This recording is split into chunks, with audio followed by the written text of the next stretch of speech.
Yes, everyone get their electric guitars ready, because Sonic the Hedgehog is in the building. So yeah, this is the game that sparked the war between the Sonic fans who liked the music and fans that hated it. So anyways, what can I say about Sonic the Hedgehog? He's about the most famous video game mascot next to Nintendo's Fat Plumber. And back in the late 90s, Sega wanted Sonic's first 3D adventure to be just as fun and successful as Mario's first 3D adventure. And you might say there were 3D Sonic games before. Well, yes there were, but Sonic Adventure was the first 3D Sonic platformer. So there you go. Well, for its time, Sonic Adventure was pretty fun and was truly one of the fastest 3D games around. And only a few years after that, Sega re-released the game on the GameCube and added Director's Cut to the title. And that basically means that the games received a few graphical improvements and audio improvements. Also, there are some new missions, the game can link to a Game Boy Advance for transferring data, and there's even some unlockable retro games to boot. But is Sonic Adventure DX up to par? Well, let's take a look. So first you have a beautifully rendered CG cutscene that still even holds up to this day. And while it doesn't really introduce us to the story too well, it does give us a good intro to the new Sonic universe. And not to mention the 80s rock music. So when you first start the adventure, you're forced into Sonic's story automatically, and along the way you'll unlock new characters to play as. And there's 6 characters in all: Sonic, Tails, Knuckles, Amy, Big, and E102 Gamma. Sonic's gameplay is as you would expect it to be. Fast, reckless, and tons of fun. Well, at least the levels are, but in between the levels you have to do some exploring through the game's hub worlds, which include Mystic Ruins and Station Square. One is an earthy jungle-style area, and the other is a bustling metropolis. Although the areas aren't too big, it's still just tedious to have to go in search of the next level, and this is mainly where the game's lightning speed and momentum comes to a screeching stop. Frankly, these areas just aren't fun to traverse, and there's no reason for them to be there. A short cutscene would suffice, but sadly this exploring is in every character's story. At least there's a little glowing red light that'll sometimes show you the way. But overall, Sonic's story is easily the most fun and the longest. If you're good at the game, it'll take you about 3 to 4 hours to beat his story, whereas the rest of the characters take about 1 to 2 hours. Sonic's friend Tails also makes an appearance in the game, and his story has largely the same gameplay as Sonic's, except with Tails, your objective is to race Sonic to a finish. It's still platforming and it's still fun, but I would have liked to see levels that took more advantage of Tails' flying abilities. But whatever, no harm done.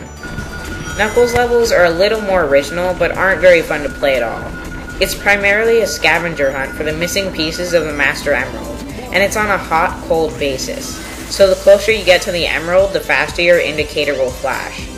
It might be fun at first, but it quickly gets to the low standard of just being entertaining, because there's literally no strategy involved. It's just wandering around aimlessly until you get somewhere on accident. Amy's story doesn't fare much better. In fact, it's almost worse. Her levels are traditional platformers, but she's just so slow at running. Which is ironic, because Amy's story is about her trying to run away from one of Eggman's robots. There really isn't much else to say about her levels besides that they're slow, and the platforming is average. So next is E102 Gamma's story, which is actually not half bad. E102 Gamma is one of Eggman's robots who is ordered to chase down a frog that has swallowed a Chaos Emerald. So you can guess that the robot has a gun and that the levels involve shooting stuff. And that's basically what they are, run-and-gun platforming levels. Not the most entertaining gameplay per se, but it isn't particularly bad either. Big's story is bad though. It's really bad. Can you guess what his levels are about? Can you predict how you would play a level with a huge purple cat? Well, whatever your guess was, it's probably wrong, because his levels have you fishing. Yeah, fishing in a Sonic game. But hey, isn't that why we all go to buy Sonic games? To fish?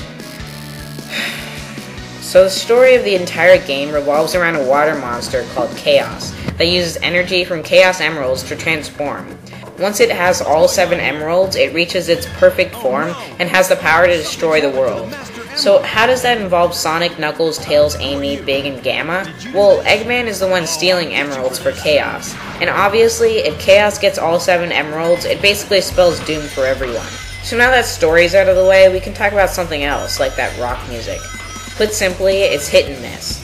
Some people might love it, put it on their iPods and rock out, but others might find it cheesy, out of place, and unwelcomed. And that's all opinion based, but I mean, if you enjoy rock music, then there you go. The sounds, however, are not hit and miss, and if you like them, well then you need some tests done or something. The voice work for the most part is an embarrassment to Sonic, and part of it's due to badly written script. Now before you start leaving the hate comments about Ryan Drummond, I'd just like to say that his voice for Sonic is perfect and very fitting, but he never uses that voice very well, and the acting itself is terrible. Same goes for all the other characters, even the robot. The graphics in Sonic Adventure DX are slightly improved over the Dreamcast version. The textures look a little better, character models have more shine to them, and some of the effects are done better. But the frame rate is very buggy, and it constantly fluctuates between 30 and 60 frames per second. Why? I have no idea.